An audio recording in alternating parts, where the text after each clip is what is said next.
Et salut à tous, Freeplan TV, ce soir on est en live sur Twitch, on sera en replay demain sur YouTube et on est bien sûr en continu sur Discord. Et ce soir nous sommes avec Nocif comme chaque semaine. Salut Nocif. Salut Norse, comment vas-tu? Bah très bien, impatient de parler de Totem. Et toi comment vas-tu? Bah, ça va très bien, je te remercie. Et oui, moi de même, je suis tout à fait impatient de parler de toutes ces nouvelles mécaniques. Exactement. Excité au possible. Avant de commencer à parler de tout ça, la petite tradition maintenant, le disclaimer, tout ce qu'on va exprimer comme opinion durant ce live, ça ne représente que nos opinions à nous, ça ne représente en rien les opinions de Blend, et on ne fournit bien entendu pas de conseils financiers. Donc faites vos propres décisions, mais écoutez-nous avec attention parce qu'on a des choses importantes à dire ce soir. On va passer les news en vrac comme d'habitude, et surtout on va parler des totems. Euh, je te propose qu'on traîne pas trop sur les news en vrac nocifs, comme ça on peut passer un max de temps sur les totems Oui, et vraiment détricoter ça correctement. exact. On commence ces news en vrac avec le traditionnel rappel. Le 9 septembre, nous serons au meet-up de la communauté Upland qui est organisé à Amsterdam. Donc si vous n'avez pas encore pris vos places, allez-y, prenez vos places réservées et venez avec nous. Plus on est de fous, plus on rit.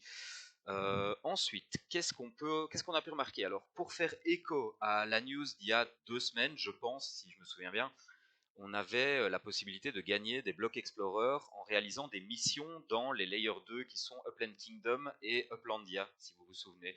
Eh bien, les blocs Explorer ont été distribués, j'ai reçu les miens, donc ils ont été correctement distribués. Si vous avez participé, n'hésitez pas à aller jeter un petit coup d'œil dans vos assets. Ensuite, le neighborhood rating, le traditionnel point sur le neighborhood rating, en fait, on a Midtown Terrace qui est en train de reprendre un peu du terrain, et on a St. James qui fait son apparition quand même depuis petite semaine là. Eh oui, Saint James qui arrive en bas du classement, doucement mais sûrement.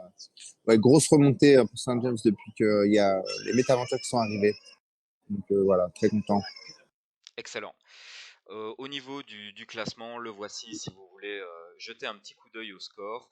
On a toujours alors Hell's Kitchen en premier, mais je pense ils ont déjà été nommés comme collection. Midtown Terrace, Monero et Holliswood. Et Red Hook en 5e position. Donc Cocorico Red Hook. Et oui, et oui, Ensuite, Red Hook qui tient le bon bout. c'est bien, 5e position, c'est cool, hein, c'est pour bientôt. Ça avance. Ensuite, on a la construction du musée automobile de Petersen à Los Angeles, je pense. Exactement, oui, c'est Los Angeles. Donc, Est-ce, est-ce que tu penses qu'on va voir quelque alors je chose trouve organisé que là-dedans? non, je pense que voilà, c'est un landmark de plus détenu par Abdullah. Mhm. Et ouais, donc c'est bien. Alors le bâtiment lui-même, il est bien fait. Après, moi, je trouve que toute la devanture, euh, ça va pu un peu plus pousser la chansonnette là-dessus, quoi. Tu veux dire les espèces de bandes de zèbres? Oui, je trouve que c'est un peu mal reproduit, mais Ça a l'air, enfin, ça a peut-être l'air c'est un une peu vite œuvre fait, d'art mais qui a pas pu être reproduite. mhm. Ça doit pas être évident non plus hein, de reproduire ce genre de choses vraiment Non, allez, c'est sûr, ouais. si, enfin, Ça prend beaucoup de le, ressources le de pattern est tournage. reproduisible, mais rendre le style vraiment du bâtiment, c'est jamais évident sur des bâtiments un peu stylisés comme ça, c'est jamais facile. Non, c'est vrai, c'est vrai. Mais c'est juste que ça donne pas l'effet demandé à la structure IRL. Ça renvoie pas la même chose, quoi, je trouve. Donc c'est C'est vrai, un peu dommage. c'est vrai. Mais bon, ça peut changer. Pour la petite anecdote, les landmarks changent, puisque le landmark du port de San Francisco a déjà été update une à deux fois. Donc vous voyez, rien n'est pour ce genre de petits changements de design, il y a toujours des potentielles solutions. Donc ça, c'est pas un problème. Ensuite, on a l'annonce de la possibilité d'échanger les passes de la FIFA qu'on a pu acheter récemment. Donc on va pouvoir échanger nos passes à partir. En fait, on peut. C'est à partir d'aujourd'hui à 18. C'était à partir d'aujourd'hui à 18 h. Moi, j'avais pas de passe, donc ça, j'ai pas vraiment participé. Mais si vous avez des passes, n'hésitez pas à aller les échanger. Ensuite, pour rentrer maintenant dans Tokyo, on a eu l'annonce des collections de Tokyo qui sont au nombre de 5. Si on ne compte pas la collection Tokyo qui est la collection de base où il faut 3 propriétés. Bon, bah, on a Yoyogi, on a Jingu Mae, on a Dogenzaka, on a une collection gastronomie et on a le Scramble Crossing dont on avait parlé, me semble-t-il, dans le dernier épisode. C'est toi, Nocif, qui en avait Exact. parlé, je crois. Oui, Scramble Crossing, il y avait de fortes chances que, il y avait quand même de fortes chances que ça tombe comme collection. Après, c'est vrai qu'Upland parfois nous fait des petites pirouettes, donc voilà quoi, rien n'était sûr. Mais voilà, donc c'est tombé sur le crossing et c'est vrai que voilà, il n'y a pas eu beaucoup de collections, donc pour ceux qui ont misé sur cet endroit-là, voilà, super. Exact. Ensuite, restons dans Tokyo, hein. On a eu cette semaine la vente de Block Explorer qui était distribué lorsqu'on faisait un achat en OPEX. Donc moi j'aime vraiment bien ce système. Je trouve que c'est un chouette système parce que ça donne le Block Explorer pour très peu finalement. Donc c'est une très bonne porte d'entrée pour des nouveaux joueurs pour obtenir un Block Explorer et en plus avoir un peu de liquidité. Je trouve que c'est toujours un très bon système. Il y en a eu 3 qui ont été mis en vente pour 5 000, 10 000 et 20 000 OPEX. Et vous les avez ici devant les yeux, avec une supply de 500 pour les plus petits, de 300 pour les moyens et de 150 pour les plus rares à 20 000 OPEX. Ensuite, cette semaine, toujours à Tokyo, on a le Thrifty Trader qui a eu lieu avec le Block Explorer, alors que je trouve vraiment stylé pour le coup. Il est super chouette, je trouve, ce Block Explorer avec ce petit robot.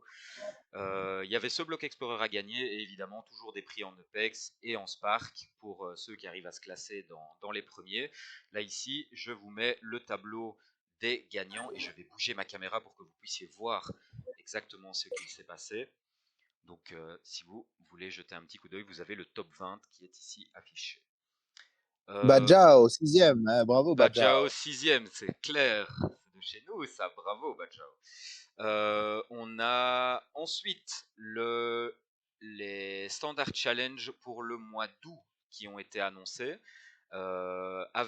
Alors, ils ont commencé à partir de ce lundi à 18 h et se termineront vendredi 1er septembre à 21 h. Si je calcule bien, je dois calculer vite, c'est plus 9 h, 21 h, c'est ça. Euh, donc, si vous souhaitez essayer de vous classer, il y a le Rising Star, le Great Start et le People's Champ. Le Rising Star, évidemment, c'est pour le nombre de collections que vous arrivez à compléter et maintenir. Le Great Start, c'est le nombre de visiteurs qui font des visites sur vos propriétés. Et le People's Champ, c'est le nombre de... Oula, je me suis trompé, j'ai inversé peut-être. Oui, donc le Great Start, c'est le nombre de visiteurs, le plus grand nombre de visiteurs sur votre propriété, et le People's Champ, c'est le nombre total de visiteurs sur vos propriétés. C'est comme ça que j'aurais Un dû le Great Start, présenter. c'est le nombre de scènes sur un Sur... visiteur. alors là, je suis complètement à côté de la plaque pour le coup. Non, Euh, c'est pas ça? je ne sais plus. En fait, très sincèrement, je ne sais plus. Ça fait tellement longtemps que j'ai pas participé à ça. Je crois que j'y ai participé une fois au tout début et depuis j'ai complètement oublié. Attends, je vais relire ce texte. Donc, measures the visitors who had the most unique send to their Oui, même property. moi. Ouais, c'est ça. Petit update. C'est ça. Donc, c'est le visiteur qui a le plus de send uniques sur ses propriétés. Ouais, ok, c'est ça. Bon. Là, n'hésitez pas dans le chat. Là, moi aujourd'hui, je suis cassé mort. Je n'arrive plus à réfléchir, mais en tout cas, ça m'a tout l'air d'être ça. Si je me souviens bien, c'est ça. On On tient les termine. murs même le 30 août, quoi. Comment On est là. dis-tu? Si on tient les murs même le 30 août, on est là. T'inquiète pas. Exact. On clôture. Ah, en plus, j'ai cette mouche qui me tourne autour et qui me rend absolument dingue. On passe aux analyses des floor price pour cette semaine. Alors, qu'est-ce qu'on peut remarquer cette semaine? Au niveau de Manhattan, on a moins 1 dollar sur le prix en dollars, on a plus 2500 EPEX. Là, moi, ce que je trouve intéressant, c'est de voir que la semaine passée, le marché était prêt à racheter des propriétés allez, le marché s'accordait à dire que 59 999 EPEX, ça équivalait à 25 dollars à peu près. Et là, ici, on voit que le marché en OPEX remonte, que le marché en dollars a baissé. Donc, est-ce que la semaine prochaine, on va voir une redescente du marché en OPEX ou une remontée du marché en dollars? Moi, c'est ça qui m'intéresse dans cette projection-là, même si j'entends bien que c'est pas une égalité, hein. On n'est pas à 60 000 OPEX, ça vaut 24,99 $, mais je trouve qu'il y a quand même Non, une mais corrélation à voir là derrière. bah, ce qui est drôle, c'est qu'en fait, les gens qui veulent lister en dollars à Manhattan pour sortir des dollars, bah, du coup, ils achètent des propriétés en EPEX, donc ils font monter les prix en EPEX et descendre les prix en dollars parce qu'ils veulent être compétitifs en dollars. Donc, c'est rigolo. On voit l'arbitrage dans un sens et quand les gens voudront acheter de l'EPEX, mais trouveront que le store est trop cher parce qu'il est à 1 pour 1, les gens achèteront des propriétés en dollars à Manhattan pour les revendre en EPEX et feront remonter le floor en USD et feront descendre le floor en EPEX.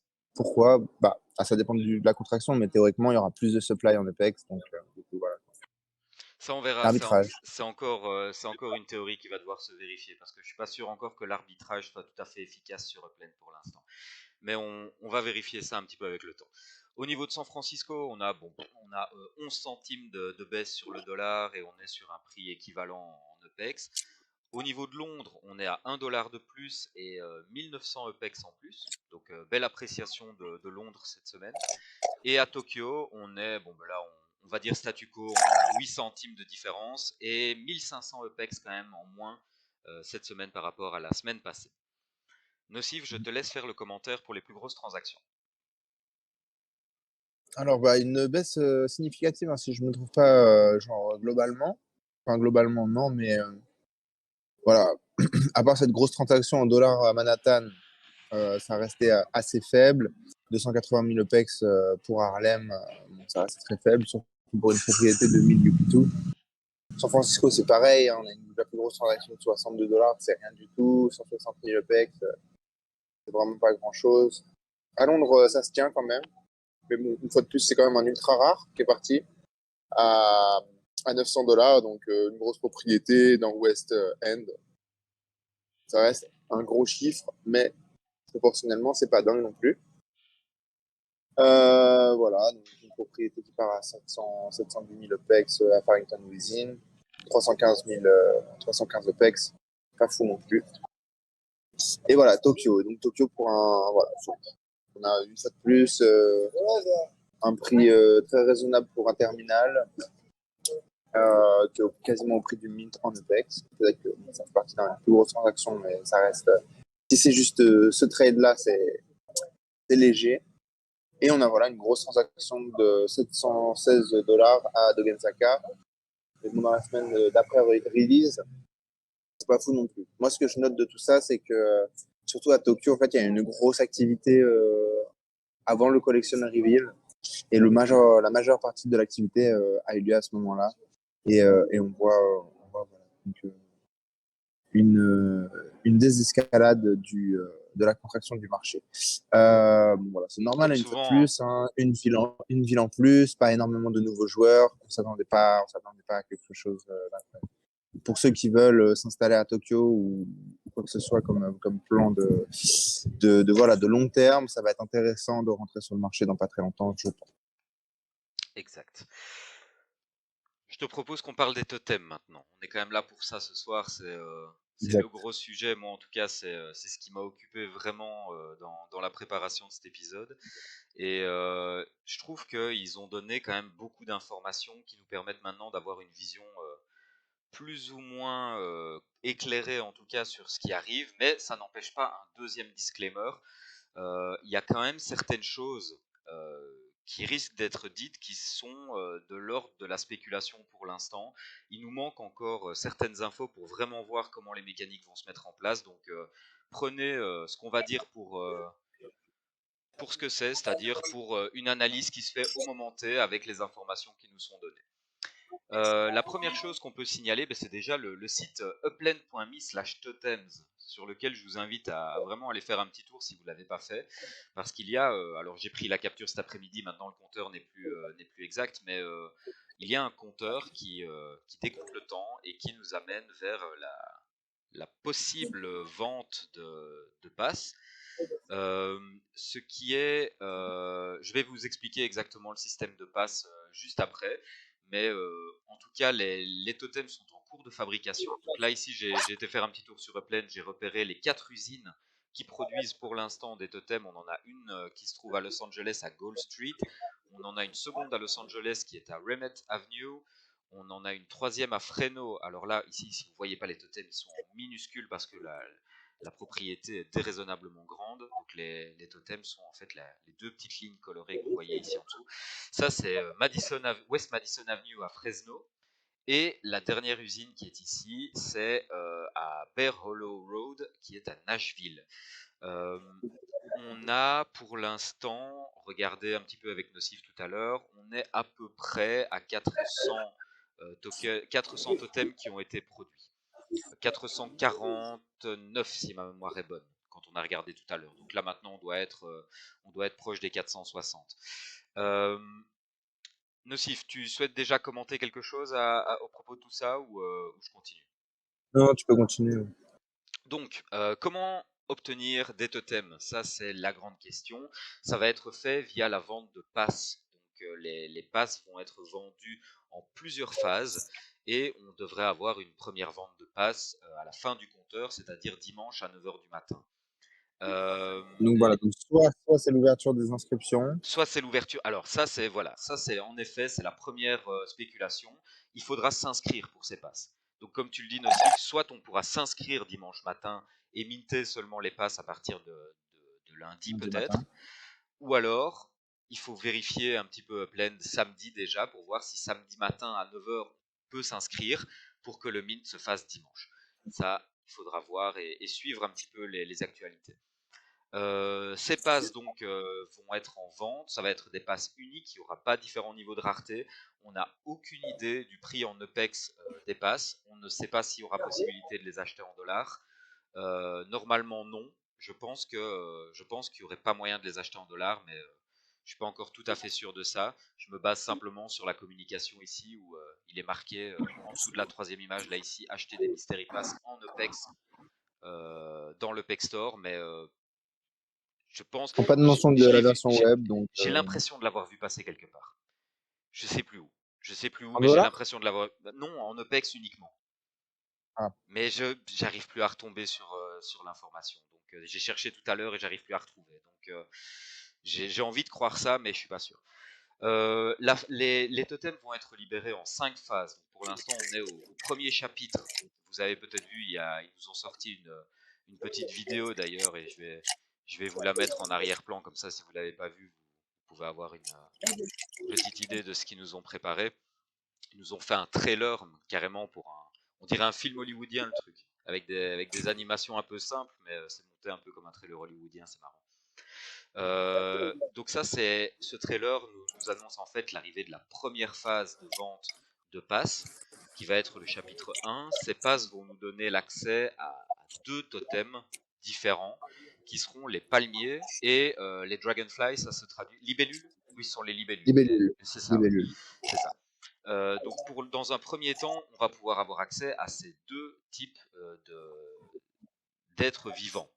Nocif, qu'est-ce que ça t'inspire toi pour l'instant jusqu'ici? Bah, moi déjà, je trouve que le branding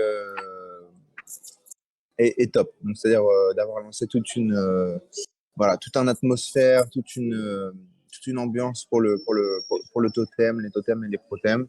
Je trouve ça génial. On en avait besoin, un petit peu de storytelling, tout ce genre de choses. Exact. Ça fait du bien. Parce que Ça, c'est c'est une vrai que c'est chose. vraiment l'arrivée du storytelling qui fait bien de le dire, hein. On a eu très peu de storytelling pour l'instant dans Ouais, Upland. jusqu'à présent, ouais, non, franchement, jusqu'à présent, très peu. Mhm. Donc déjà, ça, on peut le noter.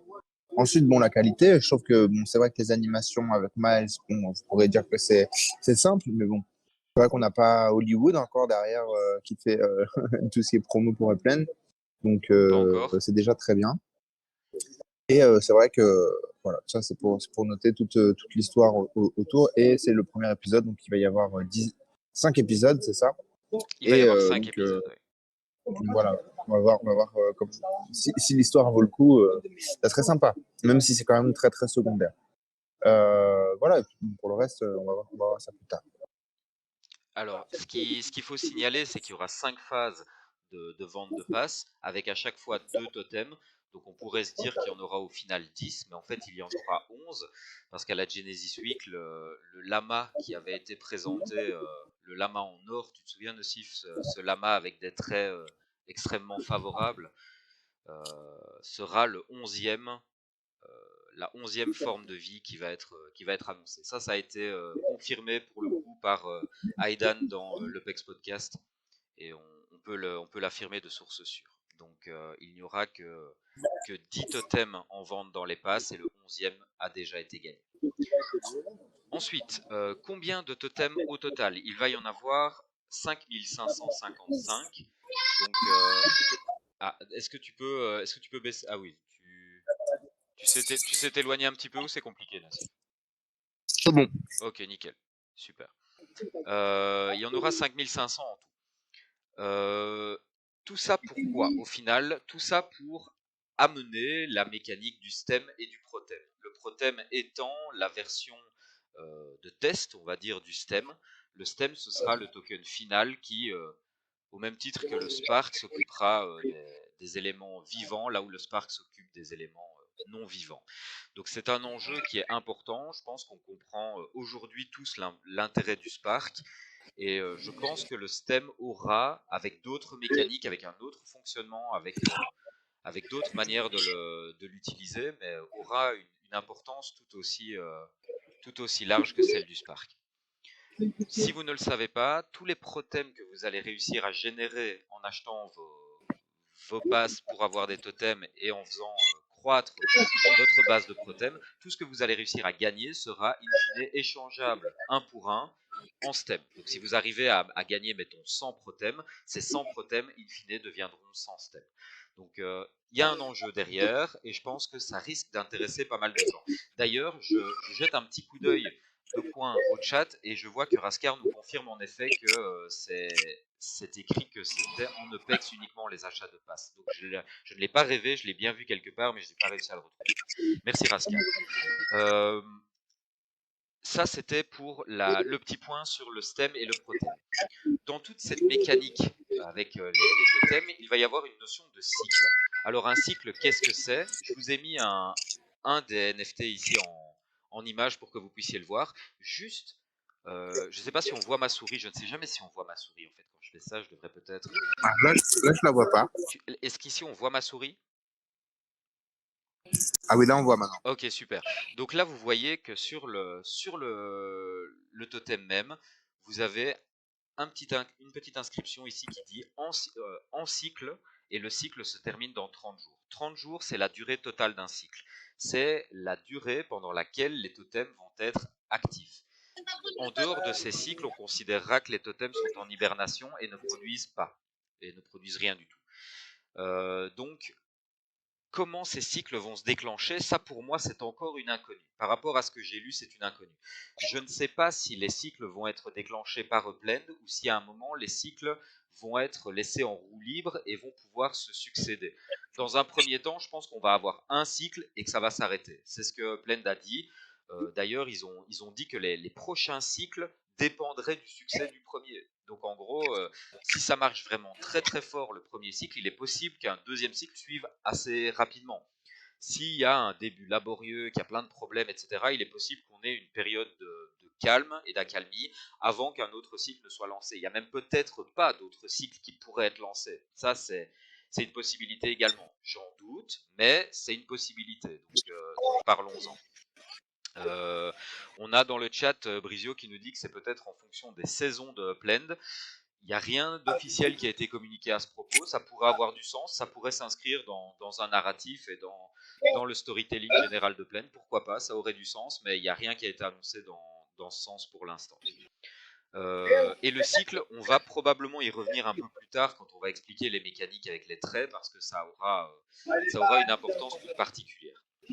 Donc maintenant, vous avez compris, un cycle, c'est 30 jours. C'est les 30 jours d'activité pendant lesquels on va pouvoir faire quelque chose de notre totem. Ces totems, comment vont-ils se comporter exactement? Ça dépendra des traits de nos totems. Alors les traits, qu'est-ce que c'est? Ce sont en gros des caractéristiques qui sont au nombre de 5 et qui vont définir le totem qu'on va avoir. Donc il va y avoir 5 caractéristiques que je vais vous montrer tout de suite. Et alors désolé, c'est pas très joli ce que je vous propose là, mais c'est un croisement que j'ai fait entre le tableau qui est dans l'article qui vient de sortir pour annoncer les totems et les phrases que vous voyez en description sur la droite, ce sont des phrases qui ont été tirées de l'article qui avait été publié début juin, je pense, pour annoncer l'arrivée de la vie dans Upland. Et je trouve que c'est un bon résumé pour comprendre déjà globalement comment ça fonctionne. Donc dans les traits, qu'est-ce qu'on a? Je vais lire maintenant la première colonne du tableau.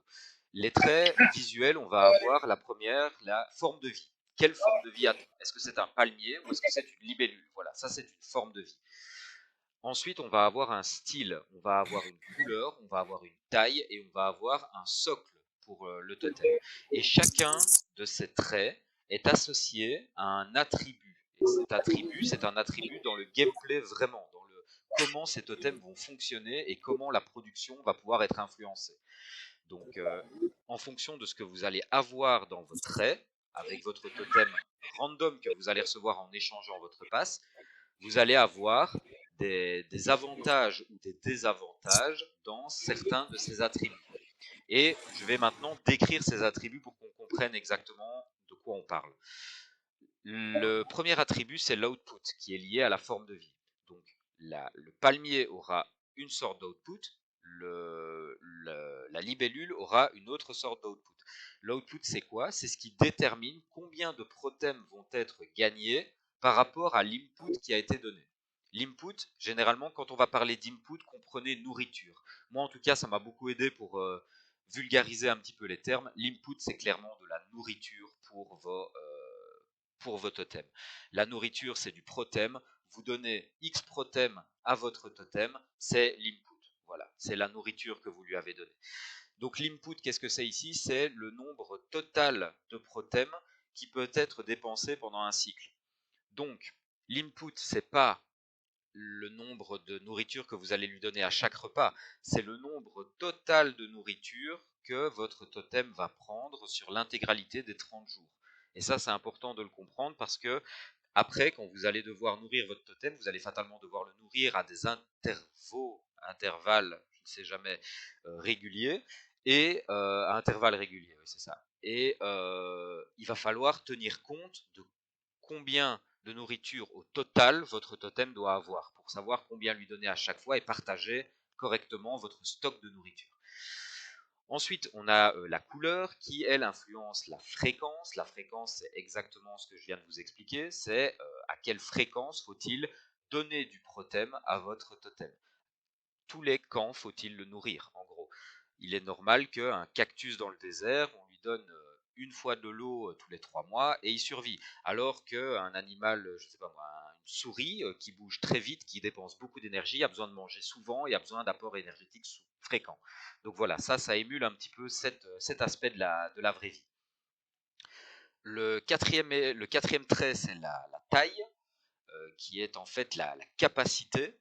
La capacité, c'est quoi? C'est le nombre maximum de prothèmes que va pouvoir emmagasiner votre totem avant que vous ne les récoltiez. Donc en gros, voyez ça comme vos earnings. Dites-vous que vous avez une limite au-delà de laquelle votre totem ne peut plus accumuler du prothème. Comme une vache, par exemple, qu'il faudrait traire, qui ne peut plus accumuler du lait à partir du moment où elle n'est pas traite et où on ne fait pas de la place pour que le lait puisse se reformer. Donc ça émule encore une fois cet aspect de la vie. Ensuite, on a le dernier trait qui est le totem base, donc ce que moi j'appellerais le socle du totem, qui peut avoir différentes formes. Et ça détermine les pénalités que vous allez recevoir lorsque vous n'allez pas pouvoir satisfaire à l'input de votre totem. Donc si vous n'arrivez pas à nourrir votre totem à temps, si vous oubliez, voilà, il y aura des pénalités et ces pénalités vont varier en fonction du totem que vous avez. Donc, vous avez peut-être des totems qui vont être avec lesquels vous allez pouvoir être plus laxiste, oublier plus souvent parce que les pénalités seront moins fortes, mais vous aurez peut-être des totems aussi où si vous oubliez une fois, vous allez perdre énormément. Donc il faudra être particulièrement vigilant avec cela. Voilà, ça sont en gros les traits et les implications que ces différents traits ont dans le jeu. Je vais vous montrer maintenant quelques représentations, mais juste avant ça, Nocif, est-ce que tu as déjà des commentaires à faire par rapport à tout ça, pendant que je lis un petit peu ce que le chat nous raconte. Ah, Nocif, tu n'es plus... Ah si. Oui. Non, non.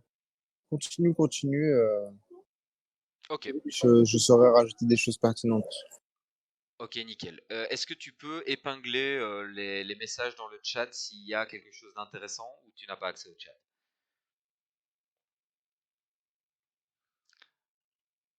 Ok, bah écoute, épingle-moi si tu veux bien. Je continue. Donc là, ici, on a deux palmiers, par exemple, pour vous donner un petit exemple de ce à quoi ça va ressembler. Donc on a, dans le premier cas ici, on a le style fluide. On voit que c'est l'apparence générale du palmier. On voit que celui-là est avec les feuilles tombantes, alors que celui-ci a l'air plus ouvert vers la lumière avec des feuilles plus montantes. Ça, c'est vraiment le style, l'apparence visuelle de votre palmier. Au niveau de la couleur, on a ici un gold, on a ici un green, voilà, donc ça se manifeste comme ça.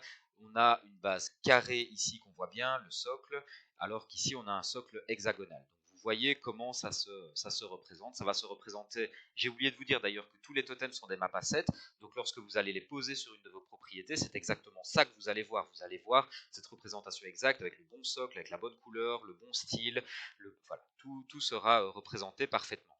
On le voyait d'ailleurs déjà tout à l'heure quand je vous ai montré les usines qui produisent. Je peux vous les remontrer rapidement, on le voit peut-être mieux sur cette image-ci. On voit clairement que tous les totems sont différents et qu'ils apparaissent correctement sous forme de map asset.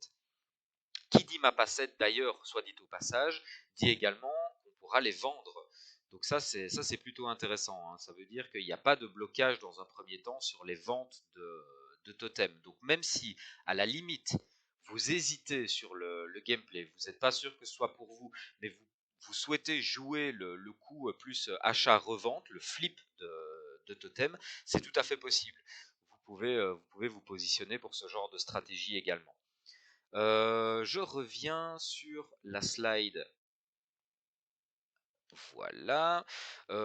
Ici encore quelques exemples si vous souhaitez voir des dragonfly, j'y arriverai jamais, des libellules. Vous avez vraiment des styles excessivement différents, hein. Quand on voit les styles, on regarde le style gamer ici par exemple, où on a une sorte de libellule avec un gros dard de bourdon, et ici on a une libellule qui est beaucoup plus fluette et qui s'étend vers le haut. On en a une avec les ailes déployées différemment. Il y a vraiment des styles très différents. Je trouve qu'ils ont bien travaillé ça, ils ont été inventifs pour le coup. Et je pense que je peux passer à la description plus profonde des traits et de comment on peut les exploiter. Donc là, je vais reprendre ce que je vous ai dit tout à l'heure sur le petit résumé, mais je vais rentrer un petit peu plus en profondeur dans le comment ça fonctionne et dans comment on peut supposer que ça fonctionnera. On commence par les formes de vie. Donc dans un premier temps, on va avoir le palmier et la libellule. Ce palmier et cette libellule sont une des 11 formes de vie qui vont exister. Si vous allez voir sur le Totem Wiki, donc qui est un site, vous y avez accès via l'article qui a été posté par Upland, vous allez pouvoir trouver ce graphe. Et ce graphe, en fait, vous explique, en gros, comment les rendements de vos totems vont évoluer. Vous avez en légende ici au-dessus VAR 1, VAR 2, VAR 3, etc. jusqu'à VAR 11. Donc ça, ce sont les variants, les différentes variétés, les différentes espèces de vie qui vont être sorties.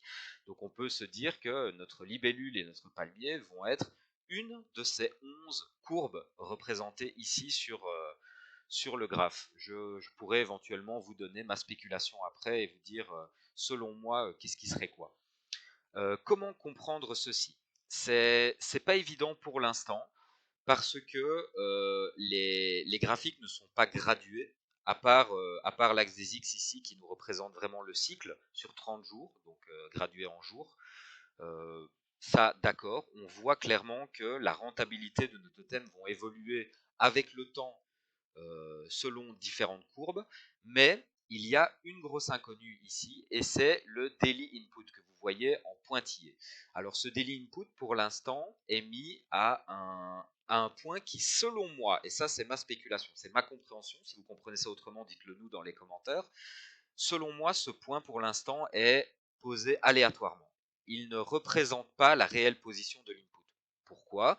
Parce que comme on l'a vu tout à l'heure, les totems, lorsqu'ils vont être mintés, vont avoir différentes caractéristiques. Et l'input est une des caractéristiques qui peut être variable.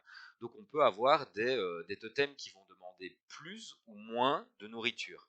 Et donc ça va faire varier fatalement le niveau de ce daily input qui est mis ici sur le graphe. En tout cas, qu'est-ce qu'on peut observer là ici? On peut observer que certaines courbes commencent très lentement, par exemple la courbe rouge ici, qui reste en dessous du daily input en pointillé, met beaucoup de temps avant de monter et en une fois dépasse complètement les autres courbes et produit énormément. Donc là, on peut se dire que c'est un actif qu'il va falloir nourrir à perte au tout début de sa croissance, allez, on va dire jusqu'au 10e jour à peu près, c'est le croisement qu'on voit ici si on prend ce graphe. Il va falloir le nourrir à perte pendant une dizaine de jours pour enfin rentrer en profit et donc profiter sur le long terme et à la fin du cycle seulement prendre un maximum de nos returns. Ça, c'est intéressant. Il va vraiment falloir analyser ces courbes. Selon moi, typiquement, le palmier serait dans le cadre de cette courbe rouge ou la bleue qui est cachée juste derrière. Si vous remarquez, il y a une bleue qui est cachée derrière. On est typiquement là-dedans. Un arbre, ça met du temps à pousser. Mais une fois que ça a poussé et que c'est à l'âge adulte, c'est grand, c'est puissant, ça produit beaucoup. Donc, on pourrait se retrouver dans une de ces courbes-là, par exemple.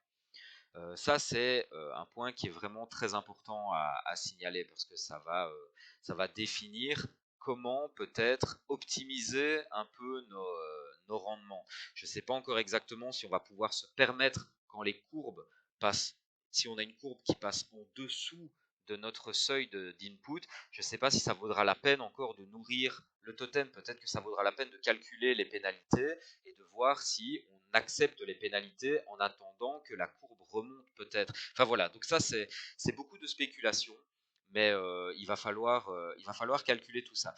Je vois Raskar que tu demandes dans le chat où peut-on trouver les inputs. Je vais venir dessus juste après. Je décris tous les traits, donc je vais en parler. En parlant des traits, on va passer sur le suivant. On va parler maintenant de la couleur. Alors la couleur, donc il y a 7 variations de couleurs en tout. Par ordre de rareté, on a la moins rare qui est l'orange, ensuite le marron, le violet, le vert, le rouge, le bleu et l'or. Euh, Personnellement, si je peux me permettre un petit commentaire, je trouve que l'échelle de couleurs n'est pas excessivement visuelle.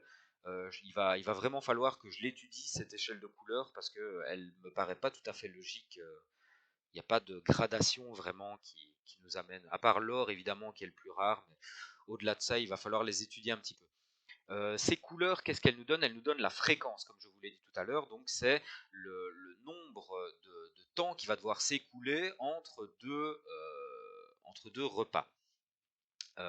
Donc là, ils reprennent évidemment l'exemple du cactus que je vous ai donné tout à l'heure, qui peut être arrosé très rarement. Qu'est-ce que ça influence, ça exactement? Ça influence pas mal de choses, parce que si vous savez à quelle fréquence vous devez nourrir votre totem, vous ne savez pas forcément quand le nourrir. J'entends par là, vous savez que vous devez le nourrir 100 fois, mais si vous avez 30 jours, vous faites 30 jours divisé par 100, vous avez l'intervalle qui va avoir entre le moment où, entre deux repas, je vais dire.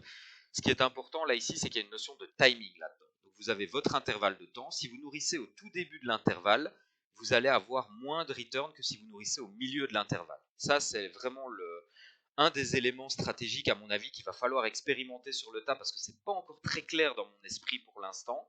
Mais il va falloir calculer ça. Il faudra voir comment les chiffres se représentent dans les traits, comment on peut comprendre vraiment les traits et essayer de tirer du sens de ça. Nocif, est-ce que tu as compris ça comme moi ou pas? Ah, Nocif, je ne sais pas si tu es toujours là. Oui, dis-nous. Ouais. Non, bah, on en a discuté tout à l'heure. On est à peu près d'accord sur tout, l'interprétation en tout cas. Alors, Donc, ouais, en tout cas, ce qui est sûr là ici et ce qui n'est pas sujet à interprétation, c'est la notion d'intervalle. La notion d'intervalle, c'est vraiment le temps qu'il y a entre deux moments où il faut nourrir. Et ce temps où il Oui, oui, faut exactement. nourrir, il a un centre. Ce qui est sûr, c'est qu'il faut pas rater un intervalle, sinon on prend une pénalité. Mais après, si on veut optimiser, soit on nourrit au tout début de l'intervalle et on prend un peu moins, soit on nourrit plus vers le centre, et plus on est au centre, plus on prend de bonus. T'as compris ça aussi? Oui, oui, oui, sûrement, oui. Ok. Sûrement, ça, je crois qu'on n'avait pas vu ça ensemble. On n'a pas vu ça ensemble, ça c'est dans les trucs que moi j'ai trouvé sur le wiki. Je vais passer sur le style, comme ça on avance un petit peu dans les explications et on pourra voir après avoir passé tout ce qui est explication, on verra les questions du chat. On a le style ensuite. Le style, c'est 7 variations également. Dans l'ordre de rareté, on est sur élégant. Alors, oui, ça a été traduit par joueur, mais c'est gamer. Ancien, fantastique, futur, peint et fluide. Ce sont les 7 styles différents. Et ça représente l'input. Donc, en gros, euh, les totems de niveau élevé offrent des montants d'input plus élevés et donc sont plus productifs dans un cycle. Voilà, donc je rappelle, je vais revenir sur le truc de tout à l'heure parce que ça me paraît important vraiment pour la compréhension. L'input ici, c'est le nombre total de protems qui peut être dépensé dans un cycle. Ça veut dire, à mon avis, qu'on peut en mettre plus, mais que ce n'est pas productif. Donc ça, ce sera également dans les choses à calculer. C'est vous avez un input maximum qu'il faut mettre sur votre totem. Si vous en mettez plus, d'après ce qui est dit pour l'instant, ça ne risque pas de nuire à votre totem. Par contre, ça va nuire à votre rentabilité. Si vous en mettez plus, les totems que vous mettez, ils sont dépensés, ils sont brûlés, ils disparaissent. Donc, même si vous avez, même si vous avez un retour, vous en aurez moins, vu que vous avez dépensé des totems inutiles. Ça, c'est important. Il va falloir, à mon avis, bien calculer ça. Et peut-être que tout l'enjeu de la recherche qui va avoir lieu avec cette histoire de totem, c'est de définir pour chaque niveau de rareté une fourchette d'input. Par exemple, se dire, voilà, élégant, ça représente un input de, je sais pas moi, 2 ou 3. Je sais pas si ça va se représenter avec des chiffres, mais pour vous faire comprendre un petit peu l'idée. Alors que ancien, ce serait un input de 10. Et futur, c'est un input entre 30 et 40 peut-être. Voilà, donc c'est peut-être ça la recherche qu'il va y avoir et toute la première phase qu'on risque d'avoir avec cette histoire de totem. À moins bien sûr qu'en faisant la release, Upland nous donne de nouvelles informations qu'on n'a pas encore pour l'instant et qui clarifieraient tout ça. Avant-dernier point, la taille, le scale. Donc ça, je vous l'ai expliqué tout à l'heure. Là, en soi, il n'y a pas beaucoup plus à en dire. Il y aura 9 variations qui vont de micro, petit, normal, moyen, grand, extra large, énorme, gigantesque et épique. Voilà, donc ce sera les 9 tailles qui existeront et qui vont définir la capacité, donc le nombre de protems que peut contenir votre totem avant que vous le récoltiez et avant d'arriver à son niveau où il ne peut plus récolter de protems. Donc en gros, c'est l'équivalent de vos earnings dans Upland. Ne laissez pas trop s'accumuler parce qu'à un moment, vous ne pouvez plus laisser accumuler. Ben là, c'est pareil, c'est la capacité. Dernier point, la base, donc le socle vraiment. Il y en a 4 variants au total, donc l'hexagone, le pentagone, le carré et le cercle, toujours du moins rare au plus rare. Et ça représente l'endurance du totem. Donc en gros, c'est quels sont les malus, quels sont les handicaps que vous allez recevoir lorsque vous allez manquer à vos impératifs et que vous n'allez pas nourrir votre totem à temps, à heure et correctement. Donc c'est comme il est marqué ici, certains animaux et plantes sont en effet plus résistants que d'autres, donc il y a lieu de définir des pénalités différentes. Voilà, là on est à peu près au bout de tout ce qui a été annoncé d'un point de vue théorique sur le gameplay, sur la manière dont tout ça va fonctionner. Nocif, donne-nous un petit peu ton avis sur tout ça et moi je passe le chat en vue.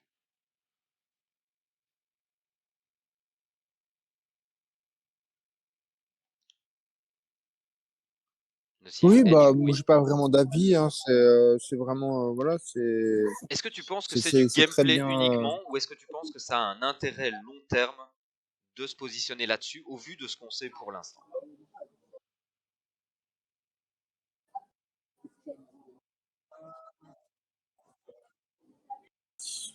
Bah, dans la mesure où le pro-thème a une pérennité dans le stem, bon, déjà, personne ne prend vraiment de risque. La réalité, c'est de se dire, à votre avis, quelles vont avoir les implications dans l'économie, dans le tout de blend, la vie et l'économie de la vie. Si à votre avis, c'est désuet, ne vous dirigez pas vers tout ce pan de plaine. En revanche, si vous pensez que déjà d'une, si vous aimez le concept du farming et que vous avez foi en la vie et ce qu'elle peut apporter à l'économie et le rôle qu'elle peut avoir à en jouer, oui, c'est tout à fait une bonne chose de s'investir, on va dire, investir son temps et son énergie dans toute cette mécanique pour le long terme, je suppose. Mhm. Alors, moi, Mais je, voilà, faites bien attention à comment vous appréhendez Upland. moi, je pense que il y a plusieurs pièges dans lesquels il faut éviter de tomber. Et je suis même pas sûr que ces pièges soient réels, mais je vais quand même vous en parler parce que ce sont des pièges que j'entrevois. Donc voilà. Les totems vont être mis en vente via des passes. Je pense que on va recevoir, donc lorsqu'on aura acheté un pass et qu'on le transférera en totem, on va recevoir, ça a été annoncé, on va recevoir une quantité initiale de protem. Fatalement, il faut bien nous en donner un petit peu pour qu'on puisse enclencher le système et amorcer la production. Par contre, si vous achetez des totems via des magasins de map assets, je ne suis pas sûr que vous receviez les protems qui vont avec. Donc, si vous en achetez beaucoup, il est possible que vous vous retrouviez dans une situation où vous n'ayez pas assez de protems pour nourrir tous vos totems. Donc ça, c'est le premier piège auquel moi je pense, et ça devra s'éclaircir un petit peu avec le temps. Il faudra avoir des précisions à ce propos. Deuxième piège, qui n'est pas vraiment un piège, mais qui est plutôt une conséquence du gameplay et du fonctionnement de tout ça, c'est étant donné que chaque totem va être unique avec des spécificités uniques et donc des fréquences uniques, des productions uniques, etc., surtout des fréquences uniques, ça veut dire qu'il va falloir, plus vous avez de totems, plus vous allez devoir être présent dans Upland pour à chaque fois, si vous voulez optimiser, essayer de taper sur le centre de votre intervalle, le nourrir bien au centre de l'intervalle. Ça commence à être une gestion qui peut devenir à mes yeux assez compliquée. Je me suis projeté un petit peu le truc tout à l'heure, je me suis dit tiens voilà, si j'avais ne serait-ce que 5 totems, ce qui est peut-être déjà beaucoup d'ailleurs pour le début, mais 5 totems. Imaginons que mon premier totem, je doive le nourrir peut-être 2 fois par jour, à des moments différents. Mon deuxième totem, je devrais le nourrir peut-être 1 fois par jour. Il serait bien. Donc ça me fait 3 connexions déjà, à moins que ça tombe en même temps. Est-ce qu'il y a moyen de calculer ça? J'en sais rien. Vous avez compris le principe. Si on a 5 totems, on peut très facilement devoir se connecter 10, 15, peut-être 20 fois sur une journée sur Upland. Je ne sais pas. Ça dépend des handicaps que vous avez, des traits en fréquence, etc. Ça peut représenter un passe-temps chronophage. Alors peut-être que ça le vaut, peut-être que le prothème aura beaucoup de valeur, qu'il y aura moyen de l'utiliser pour plein de choses et que ça va prendre une valeur certaine, mais c'est un biais en tout cas dont il faut avoir conscience à mon avis. Ça peut prendre du temps et ça peut nous amener vers ça. Nocif, ça te parle ça, ou tu penses que je fais fausse route? Non, non, ça fait tout à fait sens, hein. Alors Ah, on désolé, il y a a beaucoup de bruit ici. Ok, bah écoute, il y a pas de souci. Si tu veux ajouter quoi que ce soit, n'hésite pas, dis-moi. Moi, j'ai épinglé dans le chat un commentaire qui disait en fait qui faisait une relation mathématique. Donc 5 ventes, il y a 5555 totems à distribuer, il y aura 5 ventes, donc cette fois-ci, il y aurait vraisemblablement 1111 ventes dimanche. Moi, je crois pas du tout. Déjà de 1, parce que Aidan a dit que chaque trait n'est pas représenté mathématiquement égal, n'est pas mathématiquement égaux. Étant donné qu'il y a des raretés, il y a certains traits qui sont beaucoup plus rares que d'autres, qui se présentent beaucoup moins, et donc il n'y a pas un nombre précis de chaque totem pour faire des calculs. Donc ne partons pas trop là-dessus. Ensuite, on a calculé tout à l'heure avec Nocif, on est à peu près à 460 totems produits pour l'instant. Moi, j'ai fait le calcul des capacités de production. J'ai calculé le nombre d'heures qui restent jusqu'à dimanche 9 heures. J'ai calculé qu'il faut 1 heure pour produire un totem et qu'il y a 4 usines. Donc je vais calculer un peu tout ça. On est à moins de 400 totems à produire jusqu'à dimanche. Donc, c'est-à-dire que dimanche, quand ils vendront les passes, il n'y aura que 800 totems qui auront été construits, qui auront été produits, pardon. Alors, on peut aussi se dire que, étant donné qu'on achète des passes, ça peut leur laisser le temps nécessaire pour produire les 311 totems manquants pour arriver aux 1111, auquel cas le calcul tiendrait la route. Mais je partirais du principe qu'il ne faut pas trop imaginer ça sous forme mathématique. Et pas trop imaginer qu'il y aurait fatalement 1111 totems en vente parce qu'il y a 5 releases et qu'il y aura 5555 totems en tout. Ensuite, qu'est-ce qu'il y a d'autre dans le chat? Si vous avez des questions, n'hésitez pas, remontez-les nous dans le chat ou des commentaires. On est en fin d'émission, mais je pense que ça vaut peut-être la peine de voir un peu ce que vous pensez de tout ça. Il peut peut-être y avoir des trucs vachement intéressants qui peuvent remonter et ça, ce serait sympa. Toi, Nocif, en tout cas, tu penses te positionner sur les totems? Et si oui, c'est quoi ton optique? Tu serais plutôt dans une optique de flip? Tu serais dans une optique d'expérimentation? Qu'est-ce qui t'intéresse là-dedans? Déjà, je peux dire, je peux pas remonter, je peux pas épingler les messages. Il y a que toi qui est capable de faire Ok, ça. d'accord, super, je m'en occupe. Euh, et du coup, non, clairement, je vais me positionner juste par curiosité dans un premier temps. Voilà, c'est tradable, tout ça, donc il n'y a pas vraiment de risque à prendre. Je pense qu'au second marché, ce sera tout à fait intéressant.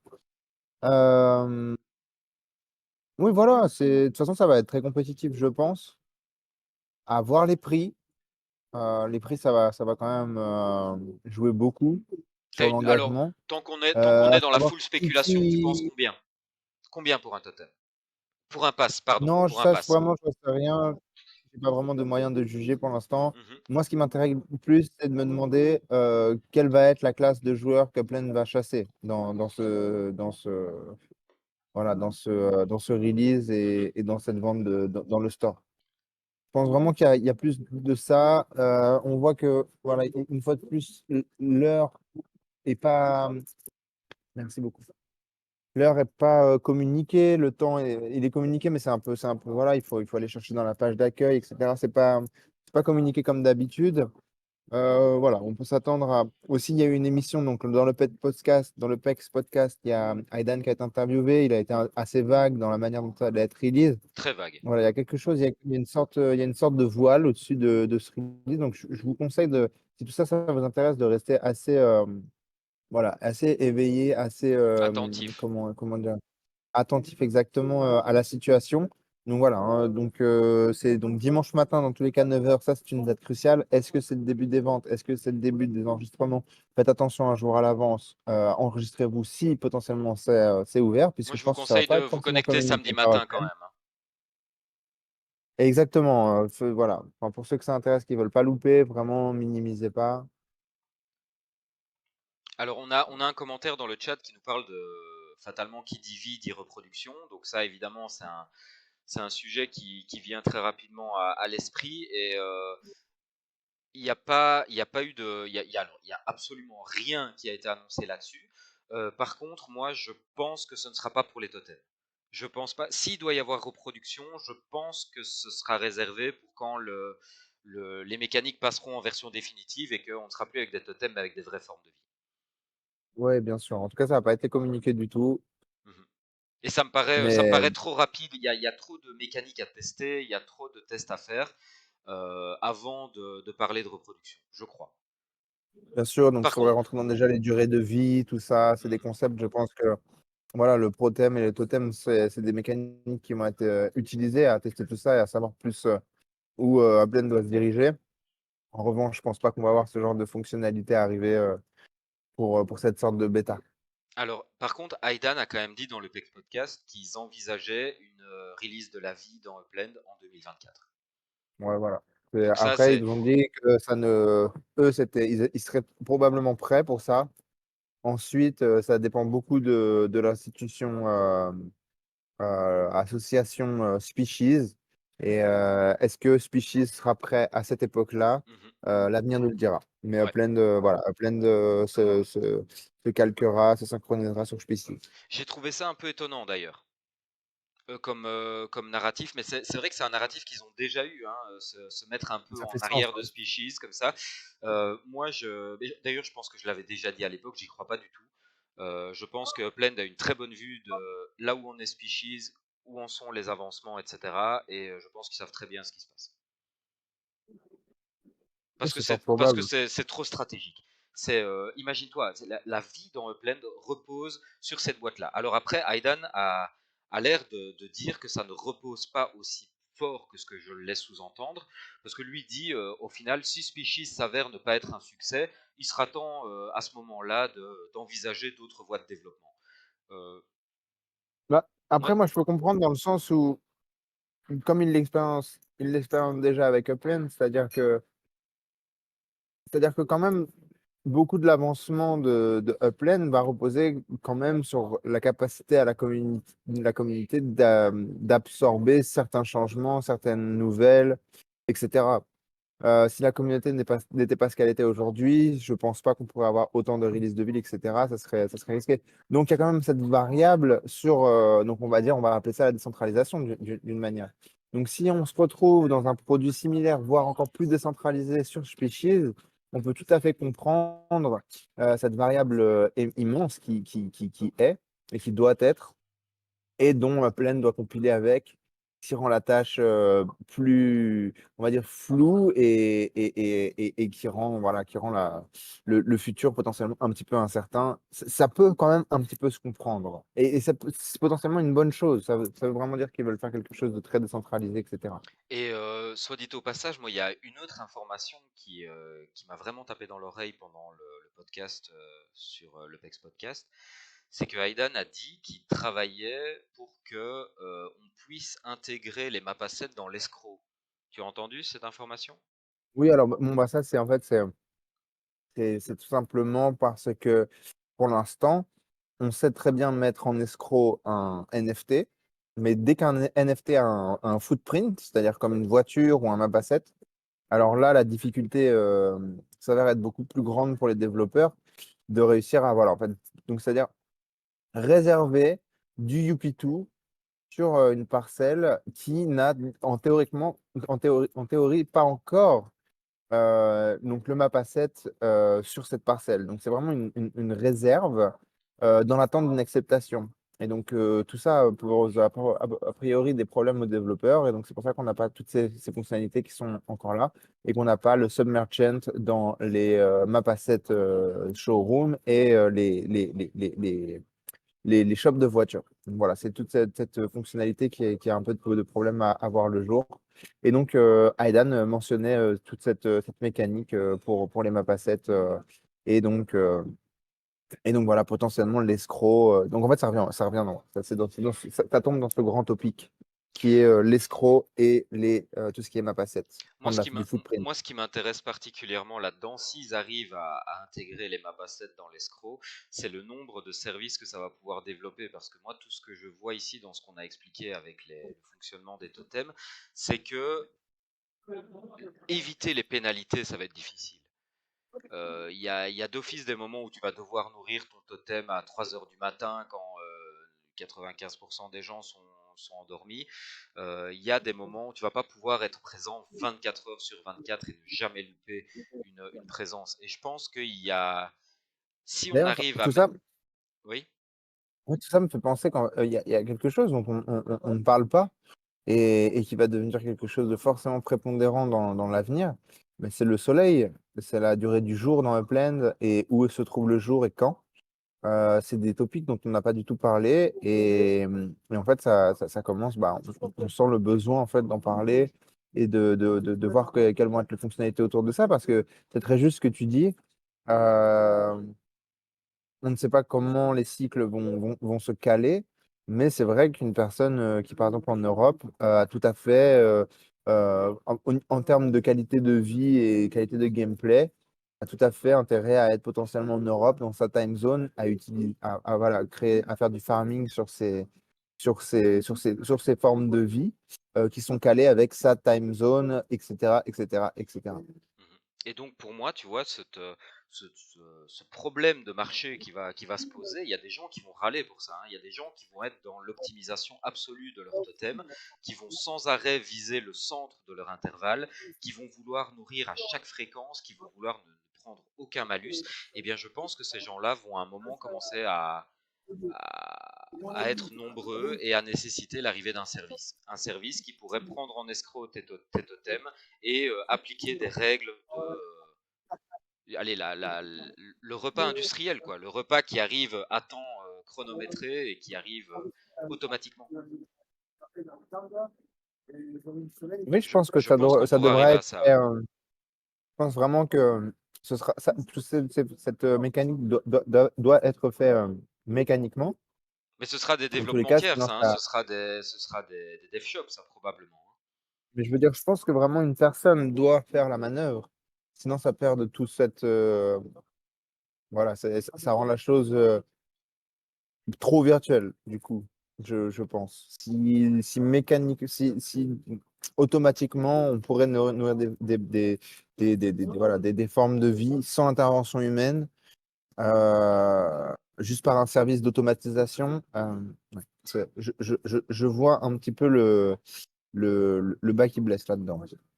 Je sais, mais c'est pour ça que ça va être intéressant, c'est parce que ça va probablement amener de nouvelles Ah, bah, plein polémiques. d'outils, bien sûr. Ça va amener de nouvelles polémiques. Tu sais, les polémiques sur les Spark Exchange. Bon, bah, au final, maintenant, on est arrivé à un business model qui tourne sur les Spark Exchange. Mais il y a eu des polémiques au début. Oui, exactement. Il y Il en y a a eu, toujours sur il le monopole, etc.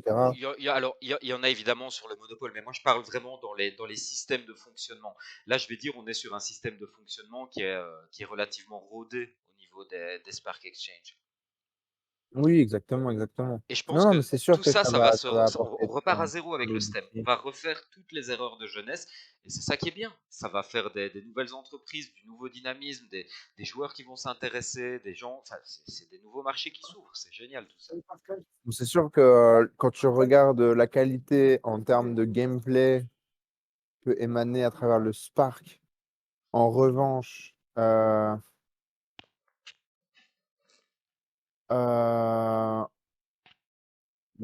j'ai bientôt fini. Tu peux leur dire que j'ai bientôt fini? Hein. Tu peux leur dire que j'ai bientôt fini? Désolé, hein. Du coup, ouais, je sais plus de quoi on parlait, mais Et tu étais en train de parler des Spark, oui, je pense que le gameplay autour du STEM est 1000 fois plus intéressant, enfin 1000 fois pour l'instant en tout cas, et qui va se développer plus rapidement, 1000 fois plus ouais, intéressant en termes de gameplay que le Spark. Pour l'instant, le Spark, on peut l'utiliser pour très peu de choses. Là, déjà, on va avoir des formes de vie différentes, avec donc il va falloir apprendre voilà, à appréhender tous ces types de vie qui vont avoir des exigences différentes, etc.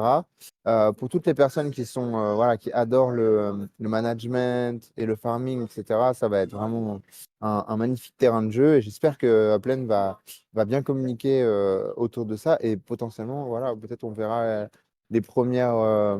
Voilà, on voit qu'on a Lowe's, donc qui est une équipe de gaming, tout ça qui gravite autour de Upland. Quand est-ce qu'ils vont avoir une vraie implication dans Upland, etc., etc. et surtout, enfin, tu disais que il faut voir comment Upland va implémenter tout ça. Ça dépend aussi un peu de nous en tant que joueurs, parce que le message a clairement été passé, hein. La fréquence des cycles dépendra de l'engagement, en gros, qu'ils vont réussir à créer au sein des joueurs sur les premiers cycles. Donc, si ça vous intéresse, ben, écoutez, testez le système et faites-le fonctionner et montrons à Upland que ça nous intéresse, si c'est le cas. Voilà en gros la conclusion que j'amènerai à ce sujet. Est-ce que tu as encore quelque chose que tu souhaiterais signaler, Nocif, avant qu'on rende l'antenne? Non, de toute façon, les STEM, voilà, c'est une introduction. Le totem, STEM, tout ça, c'est une introduction. On va en parler beaucoup, beaucoup, beaucoup. On va vraiment suivre de près toute l'évolution de toutes ces mécaniques et vous tenir au courant. Donc, Voilà, tout ça, ce n'est qu'une introduction. Et comme je vois dans le chat ici, on a Raskar qui nous dit les premiers à produire des prothèmes auront de l'avance. Exactement. Comme les premiers à être arrivés dans Upland ont reçu plus de Spark proportionnellement que certains autres. Et voilà, il y a un avantage à être primo-arrivant, comme toujours. Exactement, comme toujours. Après, ça ne veut pas forcément dire que le STEM sera une grande réussite. On pourrait tout à fait se positionner sur un projet qui ne va pas voir le jour et qui va échouer. Mais Upland ne nous a pas habitués à ça, donc je n'ai pas envie de croire en ça. Non, c'est sûr. Non, moi, je pense vraiment que si- pour certains, c'est clairement un super gameplay, le Treasure Hunting. Euh, mais là, je pense que voilà, on va passer dans quelque chose de plus, pas plus complexe, parce que Treasure Hunting, c'est très complexe, mais plus interactif et plus à la portée de tout le monde. Voilà, on sait très bien le carton que ça a fait Tamagotchi il y a une vingtaine d'années. C'est pas pour rien, les gens s'attachent à même tout ce qui est virtuel dès qu'ils ont des. Voilà, ils sentent avoir une interaction et de la, du contrôle un petit peu de la. Je sais pas, j'ai pas le mot qui vient, mais voilà, De une l'influence. sorte voilà, une sorte d'influence sur même une entité virtuelle. Donc, ouais, je suis très, très, très curieux de savoir ce que ça va donner. Je vais participer à tout ça, même si c'est pas trop mon angle sur la plaine. Je vais quand même y participer parce que je trouve que c'est très intéressant et très important. Mais je pense que pour beaucoup, ça va être. Allez savoir, peut-être une révélation, même pour des gens qui sont pas encore sur la plaine. Mais je t'avoue que moi, c'est pas du tout mon angle sur Upland non plus. Par contre, mon angle entrevoit à terme Upland comme un projet qui intègre une vision bien plus profonde du STEM. Donc je pense que pour notre vision, justement, ça vaut la peine de participer à ça et de soutenir cette initiative pour simplement pour faire le premier pas sur le chemin. Il faut bien que tout voyage commence par un premier pas et si ce premier pas c'est se tordre la cheville, bon, ben, c'est mal parti. Alors que si tout le monde est emballé et si le système tourne vraiment dès le départ, ben, ça met quand même une meilleure dynamique sur le chemin et ça nous emmène quand même un peu plus loin. Ouais, exactement. Et puis, on a la rentrée qui arrive. On va voir s'ils nous ont préparé un petit peu de. Voilà, un petit peu De nouveautés. de com et de nouveautés, etc. Exact.